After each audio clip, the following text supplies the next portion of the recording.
So we had a pretty late spring up here in northern Wisconsin. It was very, very cold and snowed and rained, and it was nasty all the way up until about last week. So we've got pretty cold water going into the opener, and we have some lakes actually still have ice on them.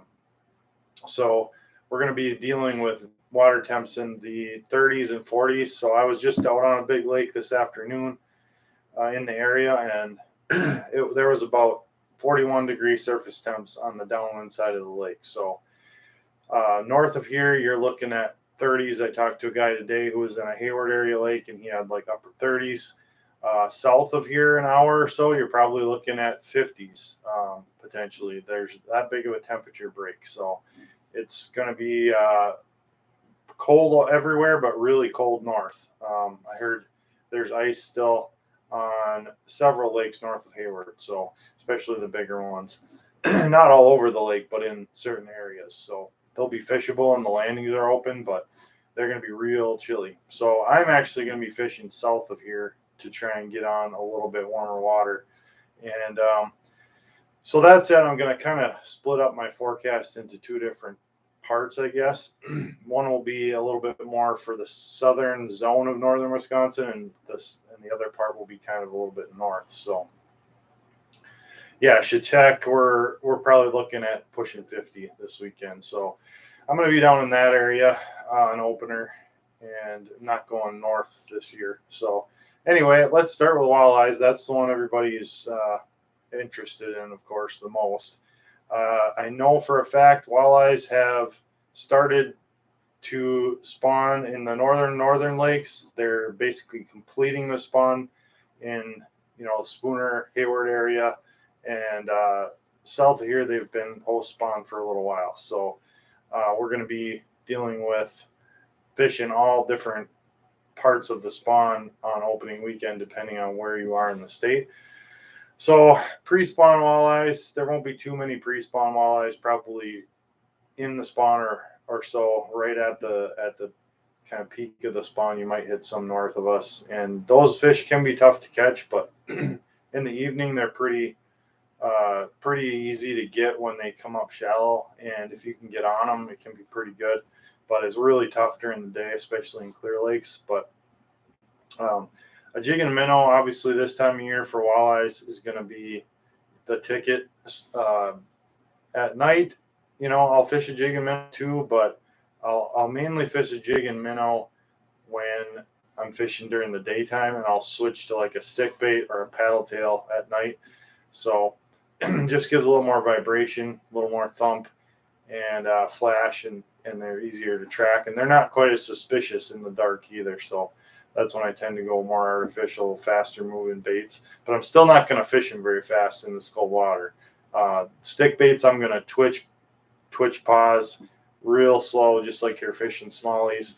And then, your paddle tails, just slowly swimming them really, really slow is going to be the ticket. So, south of here, they're going to be post-spawn. They're going to be fired up a little bit more, especially the males. They should be catchable in a lot of places. Another place to look is below dams this time of year. They've just finished spawning under the dams and stuff, and they're still hanging around, especially those males. So you can do pretty well below a dam this time of year for the first week or two of the season. A lot of times they're busy. There are a lot of people there, but they're definitely fishable and a good spot to go. Yeah, that's a good point. Blade baits and rip and wraps, I do throw them the first week of the season. I throw Euro Tackle Z-Vibers typically, and blade baits can be great, especially if you have fish on a little bit deeper structure, like that mid-depth structure, like 15 feet. Blade baits, I don't typically cast blade baits real shallow, but the Euro Tackle Z-Vibers I'll throw in like 8 feet of water, and it's a very slow retrieve. It's just a pull, get that thing just thumping, just pull and get it thumping, let it drop back to bottom. And it's not, you're not really ripping them this time of year, at least not in this area. Sometimes on rivers you can, but it's a much more finessey retrieve.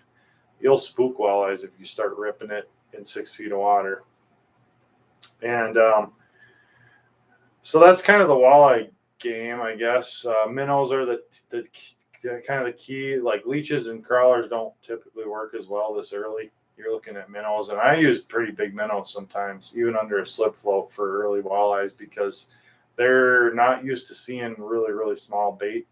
This time of year, there's no young of the year bait fish yet, so I'll throw some pretty big minnows for them, either on a jig or a slip float or a rig or whatever. But shallow is going to be the key. That's where they're at right now. And then moving on to bass. So the smallmouth are going to be, they're going to be in and out.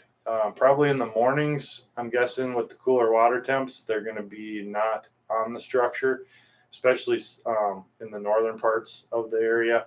They're going to be off the structure, possibly even suspending. And like the great white knight said, suspending fish can be a great spy bait time if they're off that structure, suspended, and before they move up. And also stick baits, you can get them on deeper diving stick baits like shadow wrap deep. That's one of my favorites when they're over 10 feet. And you can catch walleyes doing the same thing. That's kind of my game plan, is to go throw stick baits on rock and try to double up on the walleyes and smallmouth. But it's a great time in the afternoon when those smallmouth start moving up on the rocks. Man, you can really do well.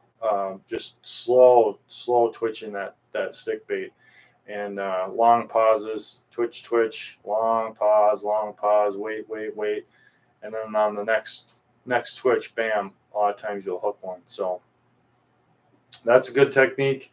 Also hair jigs, marabou jigs, lightweight ones, just swimming them. You don't really even need to jig them. You can just retrieve them and just slow swim those things, and that marabou flutters right over the rocks, and that can really trigger smallmouth this time of year too. Some of the lakes, they may be really deep, and on those lakes you're probably going to want to drop shot them or fish a small jig. I actually did that tonight. Our catch and release bass season is open, and I got the boat out and I drop shot fished a small jig vertically on some deeper structure and caught a few smallies, first ones of the year. So but as that sun warms up in the shallows in the evenings or afternoons, the temps go up, those fish are going to move up on structure. So look for them there in the afternoons and off structure in a little bit deeper water during the day. Largemouth are going to be tough. It's going to be cold. Look for the warmest water, obviously, if you want to catch largemouth. Wind is key this time of year. The wind will blow the warmest water into bays and onto the windward side of the lake. So you always want to fish in the wind if it's a warm day, because that warm water will pile up on the windy side, and it can be a 10 to 15 degree difference between the upwind and the downwind side of the lake. And those fish don't care if there's waves. They're going to go where that temperature is that they want to be in. So little paddle tails, little Ned rigs, stuff like that for the largemouth. Finesse, small stuff. You're not going to be throwing big jigs and spinner baits this early, and most likely, and do very well. So got to be a little more finessey on the bass. And let's see, moving on to panfish. I've heard they're really, really moving in and out of those shallows right now. So that one day they'll be there, the next day they'll be gone. It's very weather dependent. I would guess today they were shallow with the sun and the warmth, probably tomorrow, but it's going to cool down and get cloudy a little bit this weekend. So I'm guessing they're going to be on those deeper weed edges. They're not going to be super shallow this weekend. So again, finessey stuff, even like a teardrop and waxy under a float, or little tiny jig and plastic, live bait, live minnows, that kind of thing. That's going to be a good bet for opener this year until that water starts ticking up into the mid 50s. To when I see mid 50s, I expect the panfish like crappies and bluegills to start getting cranked up a little bit more and get a little bit more aggressive. But if it's under 55, I fish pretty slow and finessey for the panfish. Let's see. Now moving on to pike. I like catching pike, and they're really good eating. It's a good option during the daytime when the walleyes aren't biting, and they aren't as susceptible to the cold. So they're going to be a little bit more, I guess, easy to catch in this colder weather. They're a cold weather species, cold water species. So you can throw pretty aggressive big baits for the pike this time of year, and they're not going to be as finicky. So I like to throw swim baits for pike. That's kind of my thing. So paddle tails, bigger paddle tails. Another one too for everything this time of year that catches pike and bass and even walleye sometimes is a bladed jig. So some people call them what can I think of it? Some people call them I can't even think of the other name of them, but a bladed jig is basically a jig with a blade on the front, and it just has a tight vibration as it moves through the water. And the bass this time of year in the early spring really like those things, and pike will gobble them up too. And they've got a really good, chatterbait. Thank you, man. I just could not think of that. That's actually a brand name. Z-Man invented it basically, and they claim the original chatterbait, but technically it's a bladed jig. But anyway, most people know them as a chatterbait. But they work really well in cold water, so don't be afraid to throw some chatterbaits out there. And you don't have to work them very fast. You don't have to make anything erratic, just a straight retrieve around weed beds, and you probably get bit. Yeah, pike really like the expensive ones. Yeah, exactly. They love to bite off those jackhammers that are like $15, and I swear they can tell the difference sometimes. But yeah, they're good. Spinner baits too can work. Rattle baits, those Z vibers and ripping wraps for pike will work. Just about anything. I mean, they definitely are aggressive this time of year. And one of my actually favorite ways to fish early is to use like a 20-pound or 15-pound fluorocarbon leader and a float and a big sucker minnow and a circle hook. And you got a chance at just about any species of pike, walleye, largemouth, smallmouth. Any of those could come along and eat that minnow. And with the circle hook, you're much less likely to gut hook those pike and get that line on their teeth. And so you can get away with a little bit lighter leader, and you can sometimes catch some pike on something you could also catch a walleye on at the same time. So I drag those slip bobbers around quite a bit. Just fishing on weed lines and stuff like that. It works pretty well this time of year. So a good way to get some action midday. And then we got to cover trout too. So trout openers also this weekend, and I've been out only a couple times early here in the catch and release season, just because our catch and release season was so wild high water. Like, it was crazy, blown out. All the streams were blown out basically until the last couple of days. They just started to come down, and I would guess trout are going to be actually really good this weekend because the water's been so high, and it's coming down every day pretty fast now. And so the rivers are going to be fishable. They haven't been pounded on very much. They've been pretty much untouched for most of the spring here. So I think the trout fishing is going to be pretty dang good. And the streams are definitely going to be fishable finally. So, lots of ways to catch trout in the spring. Live bait works, spinners work.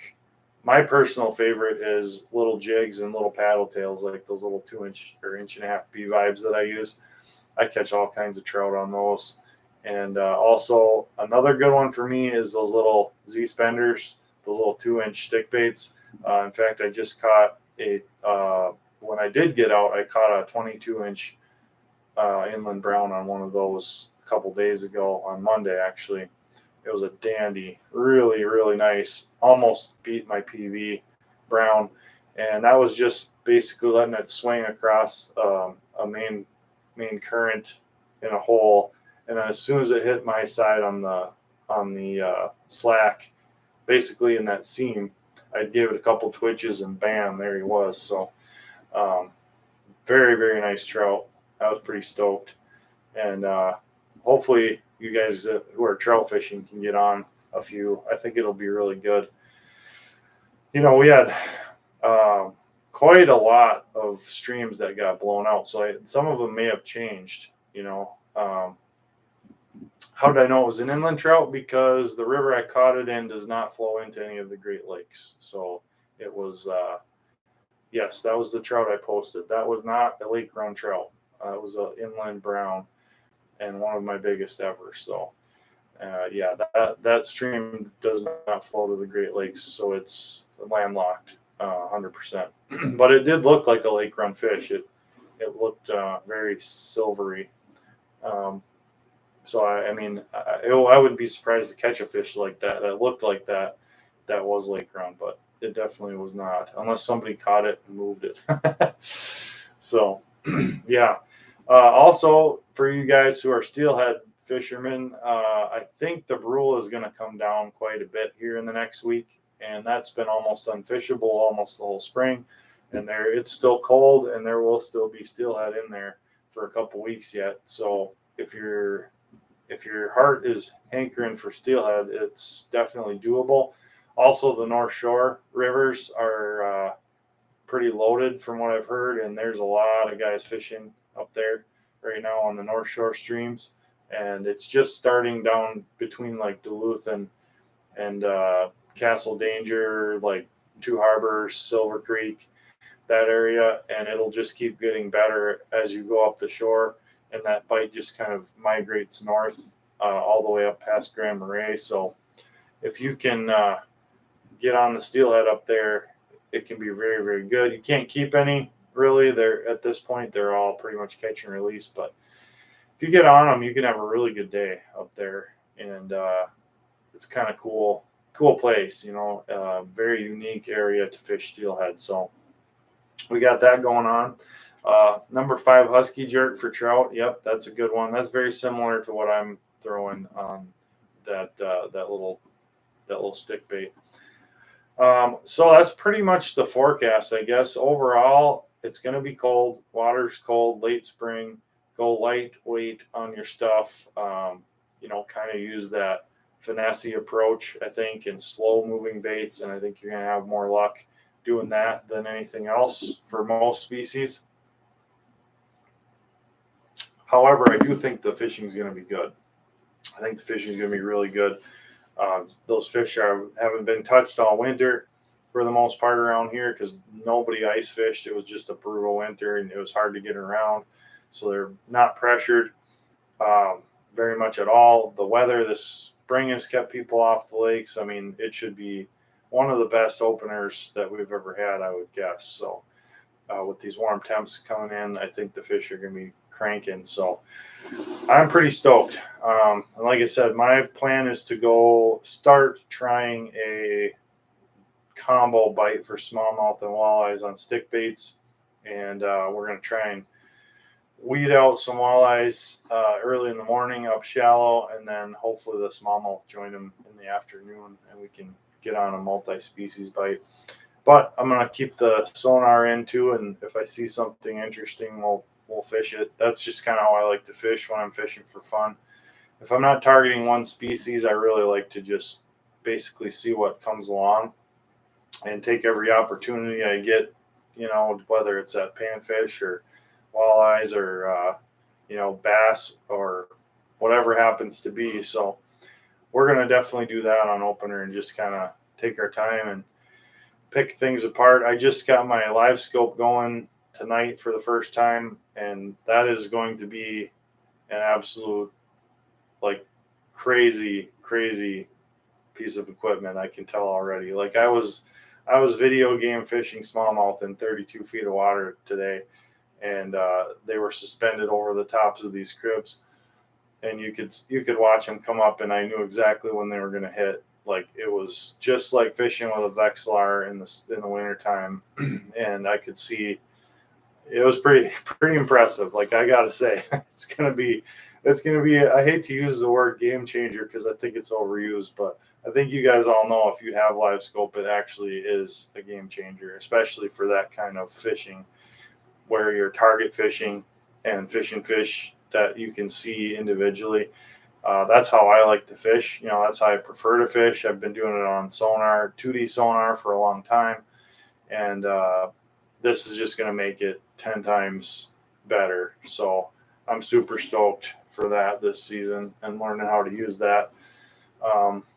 And there's lots of places that I really want to try. I mean, there's some offshore fish that I know I can chase around with that, and some places that have Cisco's, and I want to use it trolling so I can watch my downriggers and see what comes up behind them. And there's just so many uses for that live imaging sonar technology. So I'm pretty excited about that. Any of you guys have live sonar, active imaging, or Garmin Live Scope or any of that? Let me know. Bill, you're after Brookie's opening day. That's a classic. That's what we always used to do. My dad and I, we always trout fished on opener. It was every single opener that since I can remember, maybe when I was 11 or 10 or maybe even 9, I would go fish trout on opening morning with my dad. And that's like some of my best memories ever in my entire life are getting to the river in the dark and like watching the sun come up and just waiting for just enough light to get in there and start casting for trout. And man, what a way to grow up. That was awesome. And my dad's still fishes with me every single opening day, but it's those long walks through the rocks and stuff are getting a little bit tougher with his knees. So we've been fishing in the boat the last few years on opening day, and it's much easier on his knees. So, but we may try and get out trout fishing just for a shorter little, pieces of time rather than trying to trout fish all day. But that's awesome. I love trout fishing, especially in the spring when you've got turkeys gobbling and birds everywhere around you, and just watching the woods wake up early in the morning is pretty hard to beat in the springtime. So yeah, I get it. That's awesome. Mega Live is good from what I've seen. I've never used it, but yes, Mega Live is an awesome tool as well. Any questions from you guys on the fishing forecast or what to look for, or possibly baits to use, techniques to use, anything like that?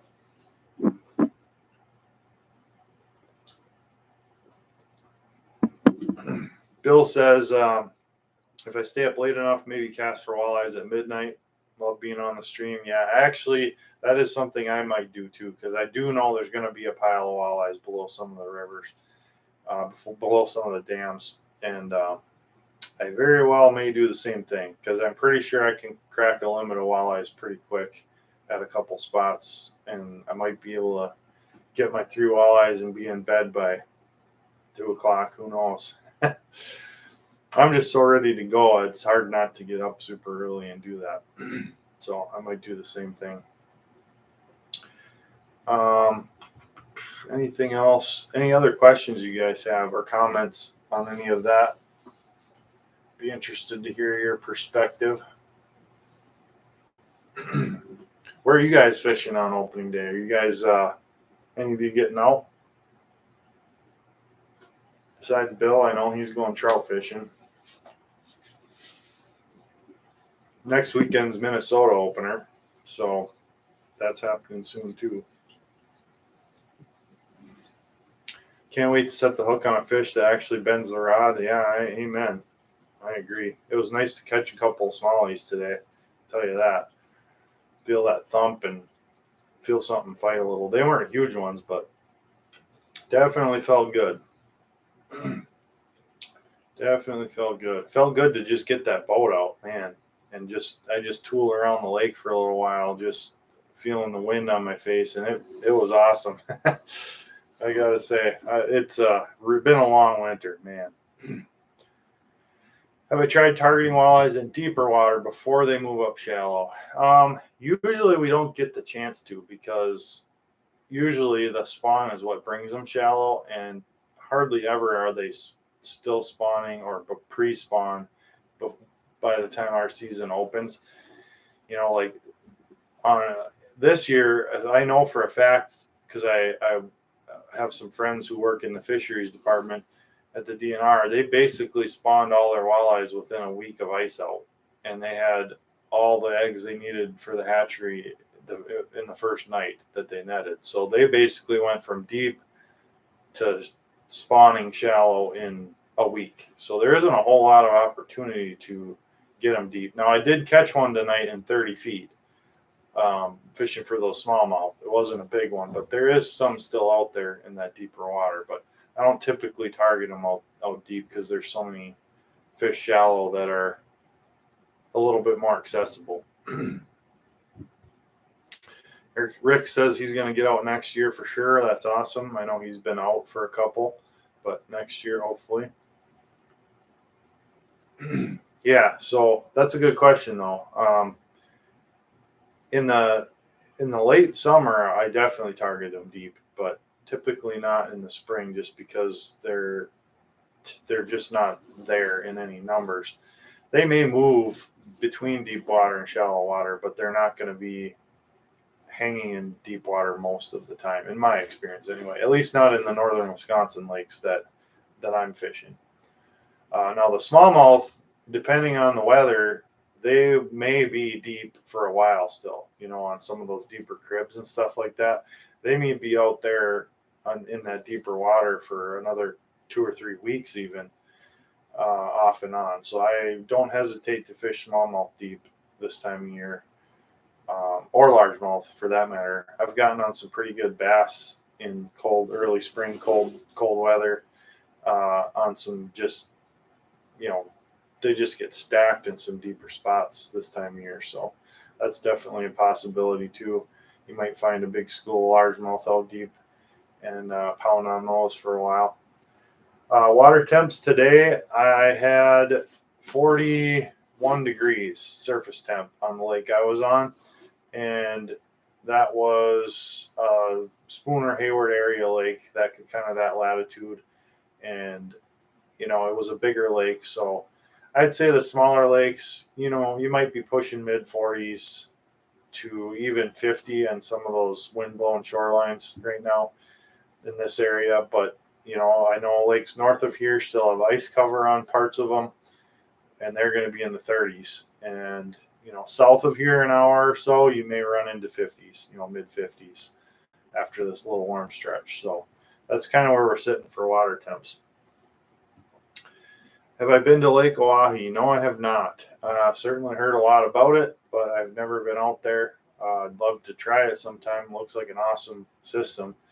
Lots of cool bites out there. Very unique place to fish, for sure.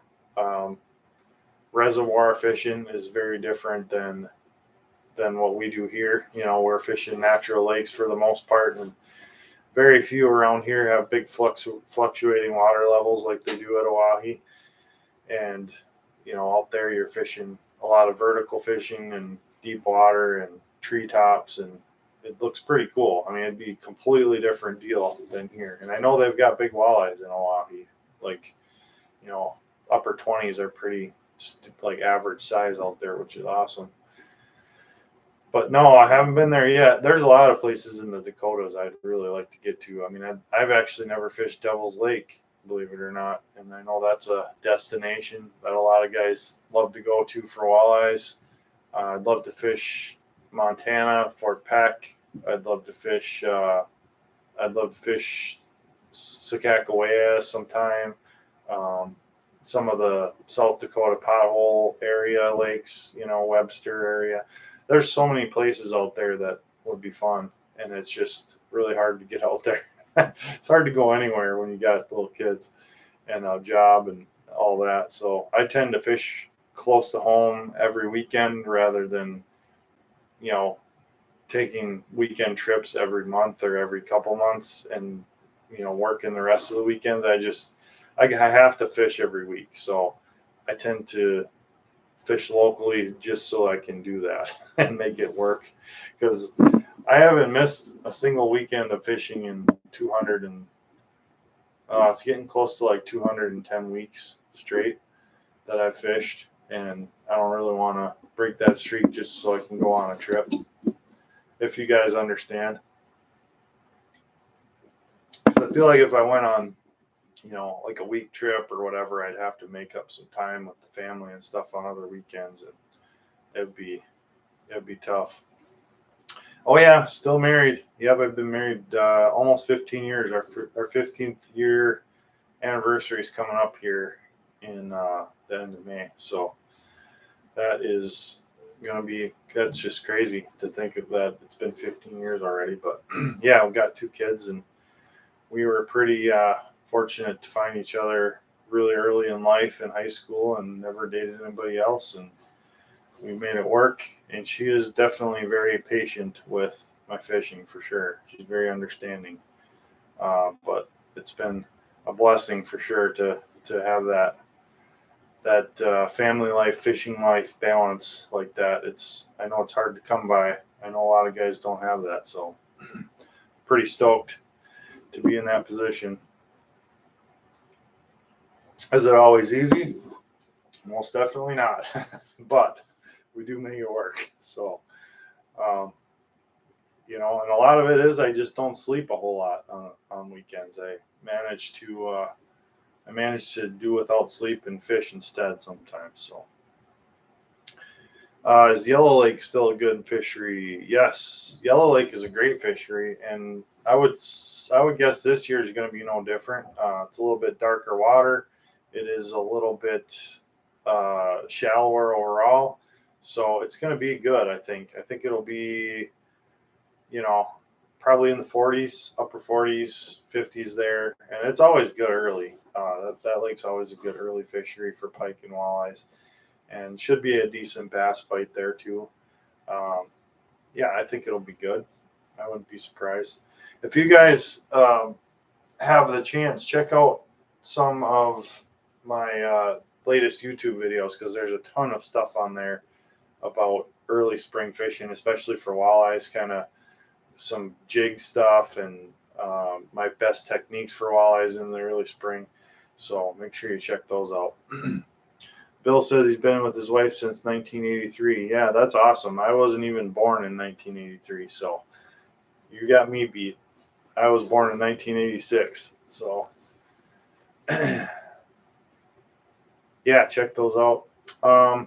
Any other questions related to fishing opener or water temps or techniques this time of year, species specific stuff? I'm willing to go into just about anything you guys want to go into. So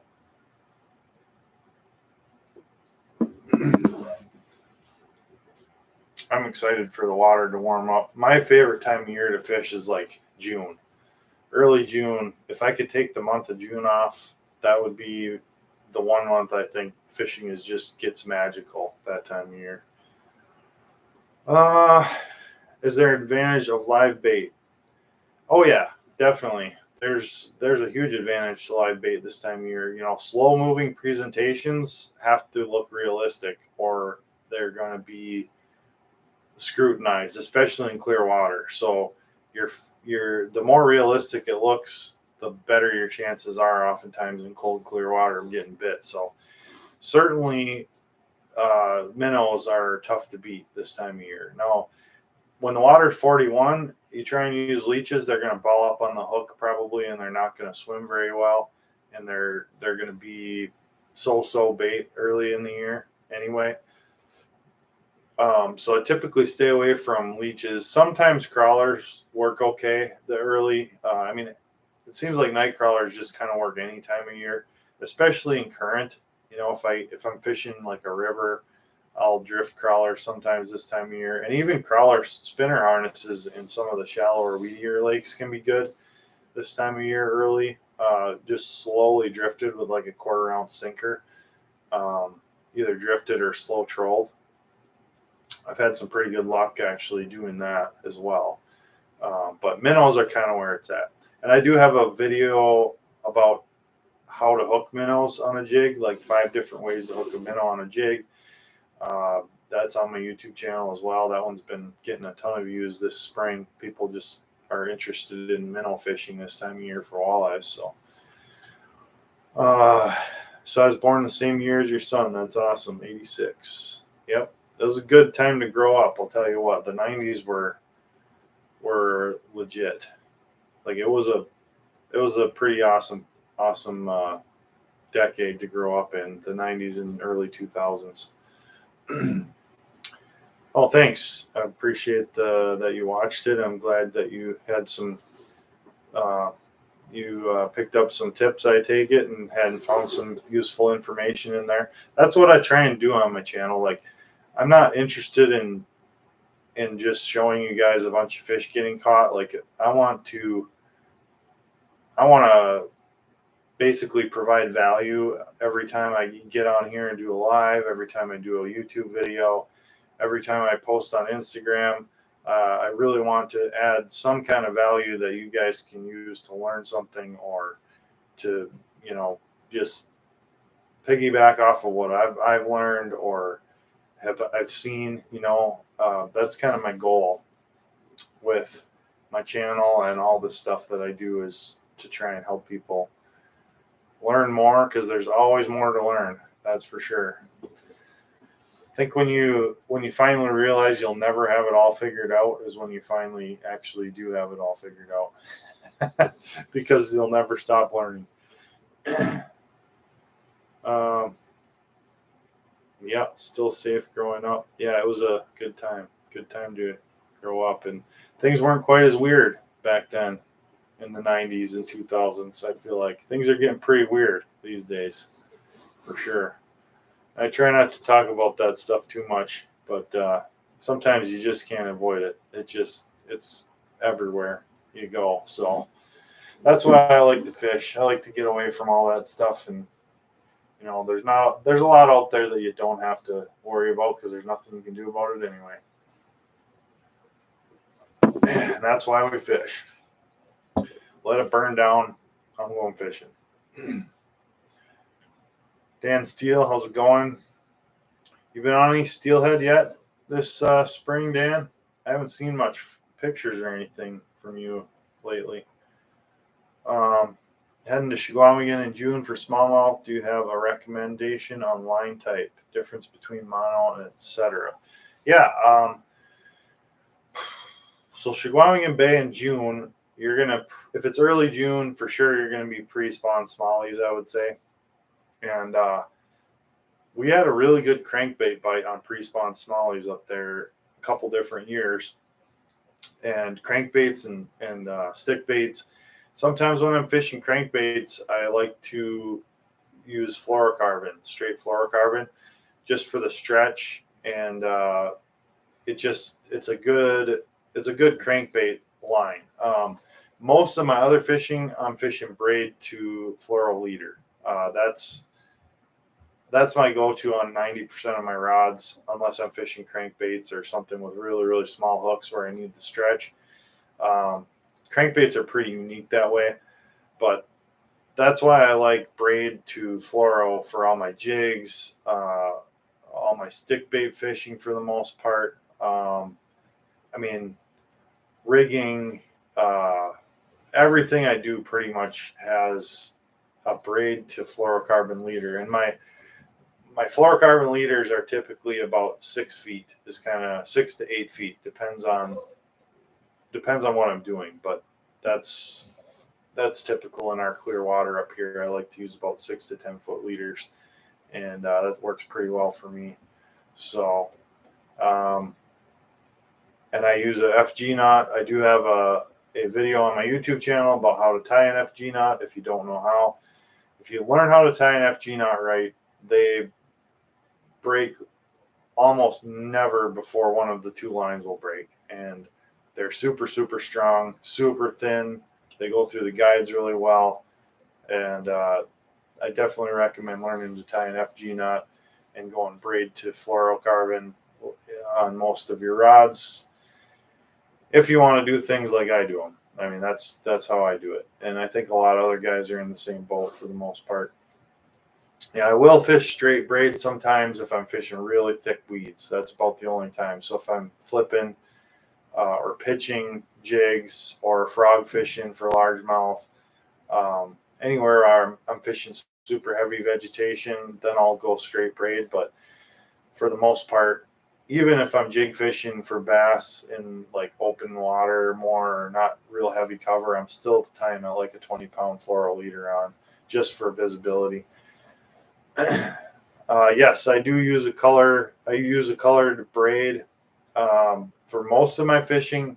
Where I'm not tying direct to braid, I'm using either bright yellow or a blue, something I can see, because I really like to watch my line. And then in low light conditions, if you're using moss green line and it's really thin, like 10-pound, you just can't even see it in low light at all. So, and again, with that 10-foot leader on there, it's not really going to matter what color it is to the fish. So I prefer to be able to see my braid myself. So I use a lot of bright colored braid. Yes. Mono does stretch a lot. Like mono, that's all we had when I was growing up, and it works, but you can't feel nearly what you can with braid. I mean, not even close. Braid has no stretch. Your hook sets are just instant. You don't have to do that big giant sweeping hook set to take that stretch out. And you can feel rocks, you can feel brush, you can feel the bites, you can feel everything better with braid. And you can cast farther with braid. It doesn't coil up. It's got a thinner diameter for the pound test. So there's so many reasons to use braid. The only thing about braid is it doesn't stretch. So when you do hook a fish, especially on smaller hooks, you can actually pull the hooks much easier on braid because there's no stretch. So you do want to have a rod that loads up and not overgun the rod. That's one thing you don't want to do with braid, is you don't want to go with too stiff of a rod, because your rod won't load up and absorb enough shock, and the fish can just rip the hook out real easy. So kind of make sure you're matching that a little bit lighter action rod with the braid, and then you might normally with mono. And mono's got its place. Like I said, crankbait fishing, a lot of guys, if they fish braid, they set the hook too fast. They feel the tick and they set the hook and rip the hooks right out of the fish's mouth before he gets hooked. So a lot of guys prefer mono for crankbait fishing. I prefer mono for steelhead fishing early season because it doesn't freeze up on the spool. So if I'm fishing in 15-degree weather, I don't want to use braid because it's going to freeze up on my spool. It soaks up water, and it's going to be very difficult to work with in cold weather. So there's still uses for mono, and that's one other reason why I tie like a 6 to 8 foot leader of fluorocarbon on the end of my braid, is it does act as somewhat of a shock absorber, especially when you get fish to the boat. So you've got that extra 8 feet of stretchy line at the end to absorb the shock at that final pull when you're pulling the fish into the net. So that's another reason I like that long leader if I'm using braid. Works really well for that. I mean, to me, it's the perfect hybrid system of line. And that's definitely my go-to in most cases. And as far as the braid goes, I'll use super braid for some stuff, and I'll use just your regular 8-carrier braid for other stuff. But the super braid casts a long ways. I've been using Euro tackles, 8-pound super braid. I just spooled up a rod with it. I just bought a new rod and reel and spooled it up, and man, that stuff casts so stinking far. Like it's almost like you don't have any line on. It's insane. And I can cast little tiny jigs, like 16th ounce, 32nd ounce, just whip them way out there and have no issue whatsoever. So they're making some pretty cool stuff these days when it comes to line.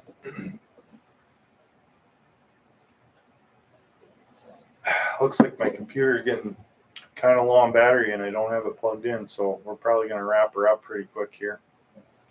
But yeah, good luck to all you guys. I was going to announce a little contest here too, giveaway.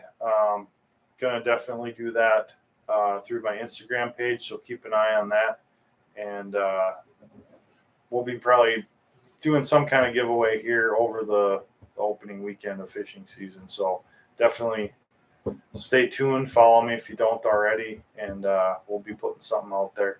Should be pretty good. And it's kind of going to be a 10,000 subs for the YouTube channel giveaway. So I'm going to give away some good stuff. And good luck to all you guys on opener.